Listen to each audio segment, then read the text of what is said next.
입각하지 아니한 꿈을 갖고 산다면 어쩌면 우리는 실패할 것입니다.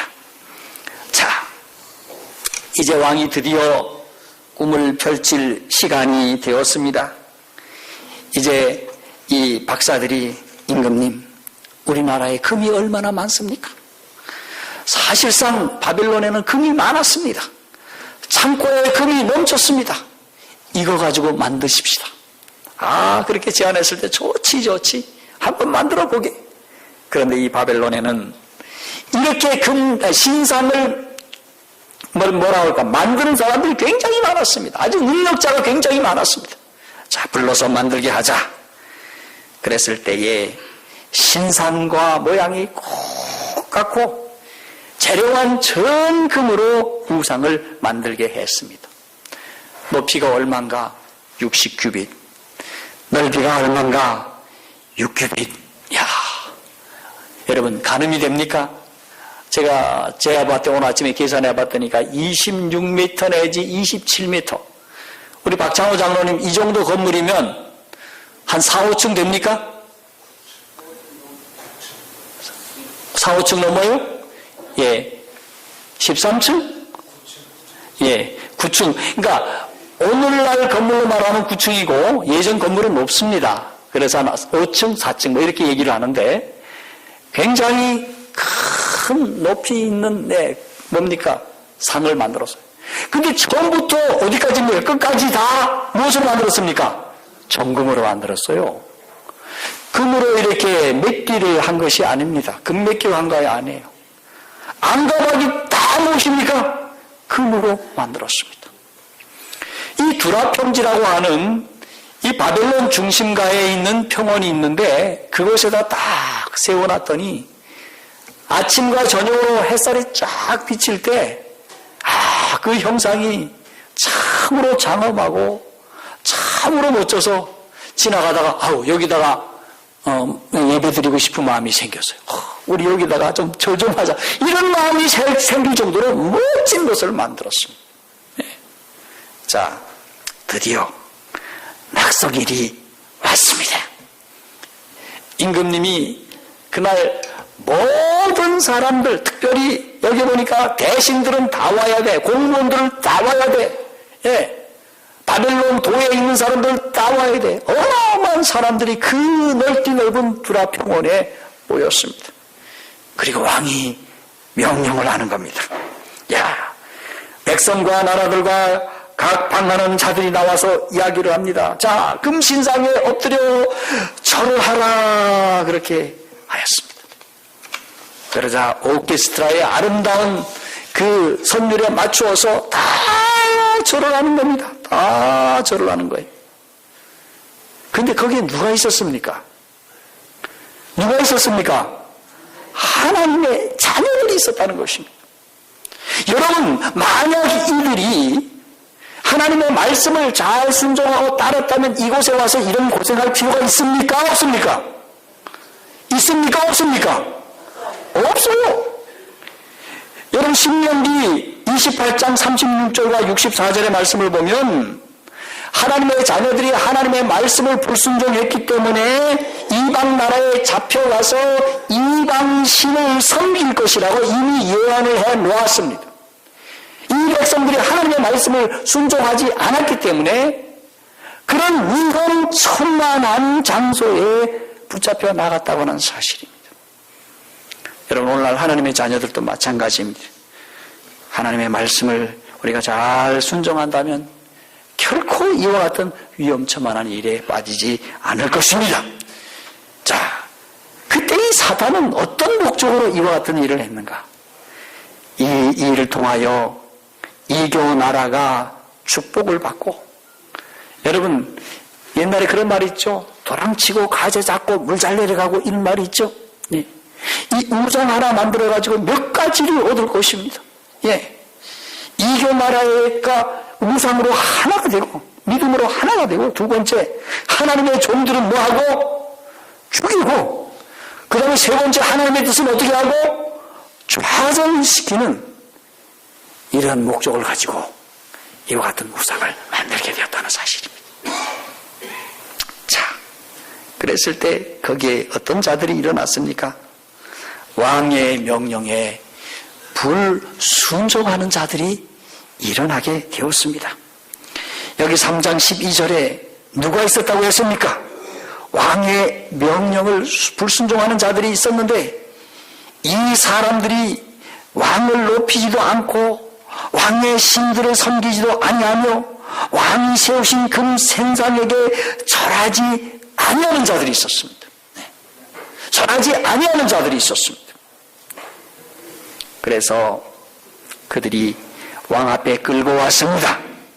그때 왕이 이렇게 얘기를 합니다. 자, 여기 15절에 보면 이제라도 너희가 예비하였다가 이제 오케스트라 소리가 촥 나거든. 이 신상에 엎드려 절하면 좋지만은 절하지 않으면 즉시 너희를 극률이 타는 풀무에 던져 넣을 것이라. 그렇게 말하면서 맨 마지막에 이렇게 얘기합니다. 능히 너희를 내 손에서 건져낼 신이 있느냐? 내 손 안에 있다 너희가. 그러니 반드시 이 신상에게 절을 하라 하는 것이었습니다. 그런데 이 세 어린 종들이 이렇게 대답을 합니다. 여기 16절로부터 18절에 보면 여기 16절에 우리가 이 일에 대하여 왕에게 대답할 필요도 없습니다. 대답할 필요가 없다. 왜 그런가? 여러분, 그는 하나님의 자녀들이 이미 저 이스라엘 땅에서 하나님의 계명과 하나님의 말씀을 순종하지 아니하므로 지금 어디에 와 있습니까?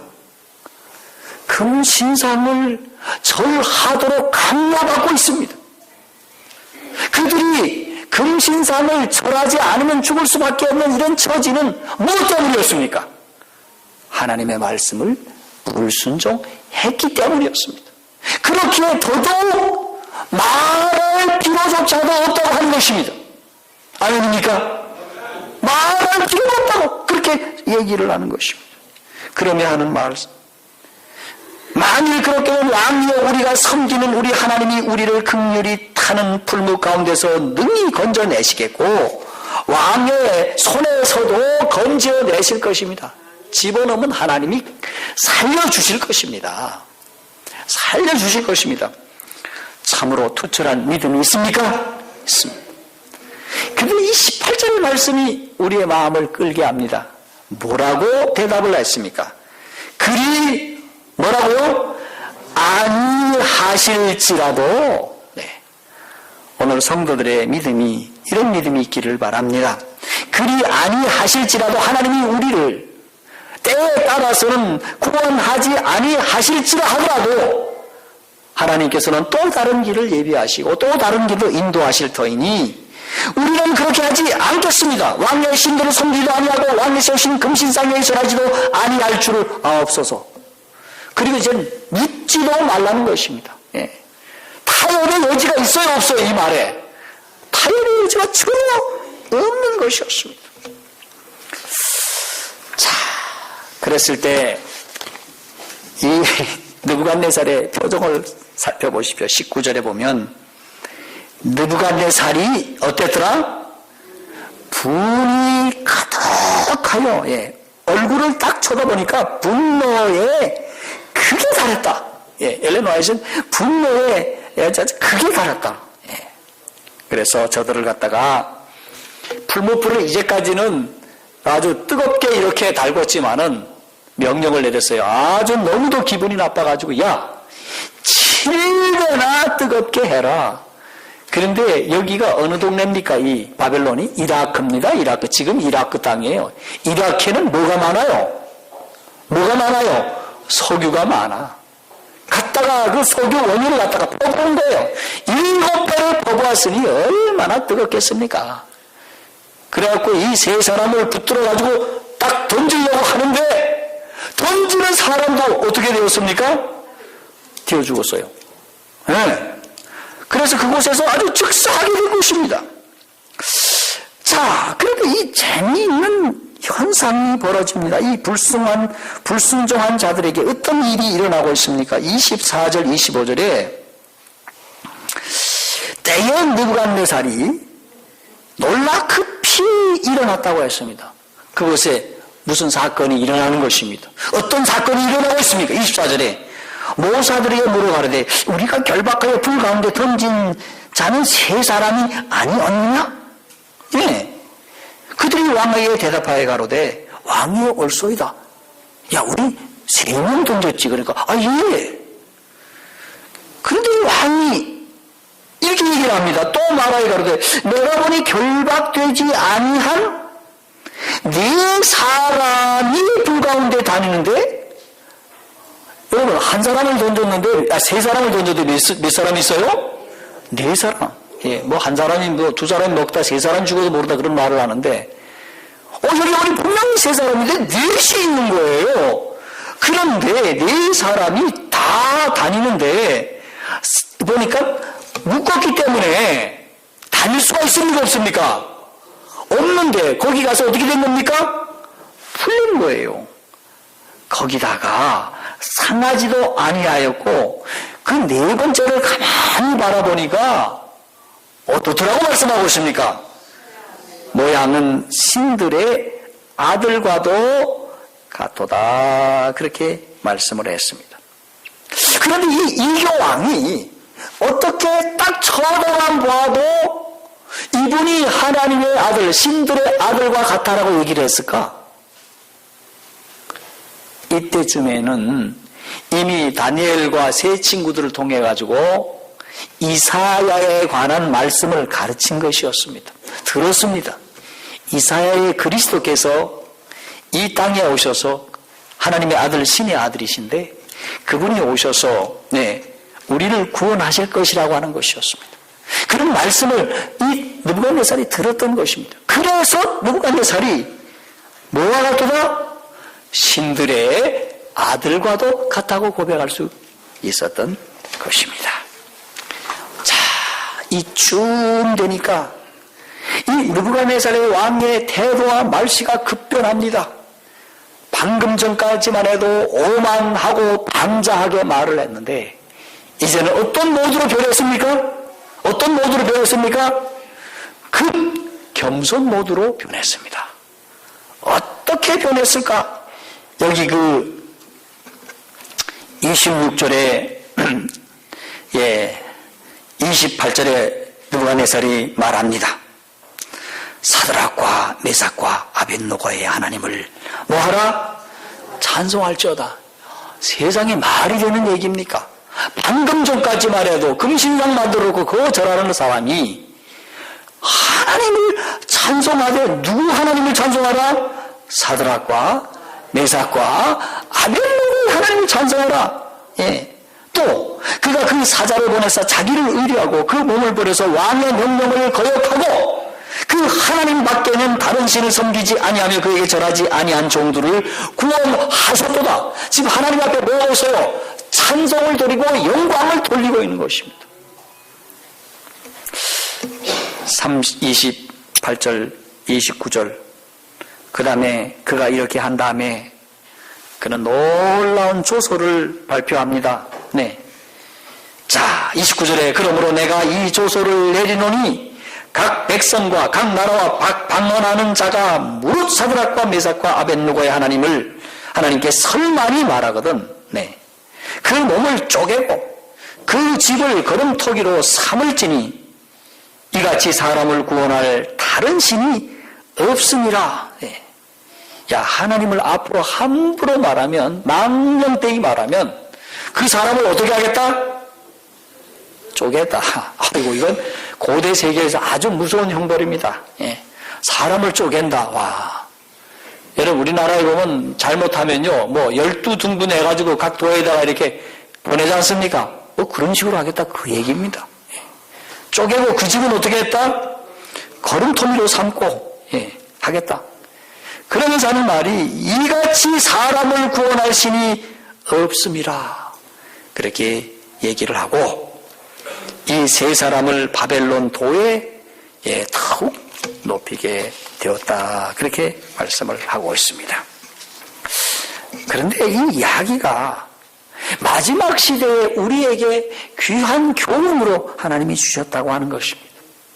여러분, 이 이야기가 남의 얘기가 아니라 하는 사실입니다. 사드락과 메삭과 아벳느고의 이야기만이 아니라는 것입니다. 누구를 위한 말씀이라는 것입니까? 나를 위한 말씀이라는 것입니다.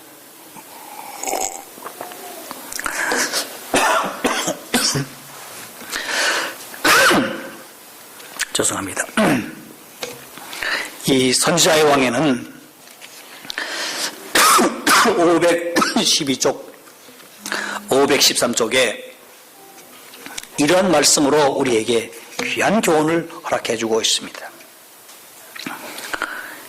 히브리 청년들이 두라 평지에서 겪은 경험에서 배워야 할 중대한 교훈이 있다. 뭐가 있다고요? 중대한 교훈이 있다. 그게 뭘까? 오늘날 우리 시대에도 많은 하나님의 종들이 잘못이 없음에도 불구하고 사탄의 암시로 시기와 신앙적 편협으로 가득 찬 사람들의 손에 굴욕과 학대를 당할 것이다. 하나님의 종들이 하나님을 모르는 사람들을 통해서 굴욕과 무엇을 당한다? 학대를 당할 것이다. 특별히 재림교회의 성도들은 그렇습니다. 여기서 특히라고 말씀을 하고 있는데, 넷째 계명인 안식일을 지키는 사람들에 대하여 인간의 분노가 분기될 것이며 마침내 만국의 법령이 그를 죽여야 마땅하다고 탄핵할 것이다. 마지막 시대에 여러분, 일요일 법령을 만들어서 탄핵할 것이다. 마땅히 죽어야 할 백성이라고 탄핵할 것이 있을 것이라는 것입니다. 계속해서 하나님의 백성 앞에 있는 고통의 때에는 흔들리지 않는 신앙이 요구된다. 하나님 자녀들에게는 하나님만이 그들의 유일의 예배의 대상이다. 거짓 예배에 대한 한치의 양보도 생각할 수 없으며 비록 생명을 바친다 해도 양보할 수 없다는 사실을 명백히 하여야 한다. 마음이 충성스러운 사람들에게는 죄 많고 유한한 사람들의 명령은 영원한 하나님의 말씀에 비하면 아무런 의미가 없다. 그들은 비록 투옥이나 추방이나 죽음을 당한다 할지라도 진리를 순종할 것이다. 오늘 교훈이 무엇입니까? 어떤 고난이 와도 고통이 와도 흔들리지 않는 신앙이 우리에게 요구된다고 하고 있습니다. 여러분, 평소에 흔들리지 말아야 그때 가서 흔들리지 않습니다. 그 신앙은 평소에 넘어지고 자빠지다가 그때 가면 쉽게 넘어집니다. 평소에 잘하는 부모님에게 효도하는 자가 효도할 때가 되었을 때 효도합니다. 여러분, 있을 때 잘하는 말 있지 않습니까? 여러분, 평소에 그렇게 하나님의 말씀, 하나님의 계명, 하나님 앞에 충성스러운 하나님의 자녀들이 되기를 바랍니다. 말씀을 마치면서 한 주일의 실천사항을 말씀드리겠습니다. 첫 번째, 이번 주 한 주 동안 하나님의 말씀을 첫째로 여기며 사십시다. 하나님의 말씀하신 것을 첫째로 여러분이 믿고 따르시기를 바랍니다. 두 번째, 새 친구처럼 주님의 계명에 순종하면서 살도록 하십시다. 세 번째, 그리 아니하실지라도 라는 믿음으로 믿고 의지하고 따르는 우리 성도가 되기를 바랍니다. 자, 이제 마지막으로 여러분들과 함께 구호를 한번 외칩시다. 그리 아니하실지라도 하면 여러분들은 순종합시다. 이렇게 하시면서 말씀을 마치겠습니다. 준비! 그리 아니하실지라도 하나님의 귀한 은혜가 여러분 모두와 함께 하기를 바라면서 말씀을 마치겠습니다.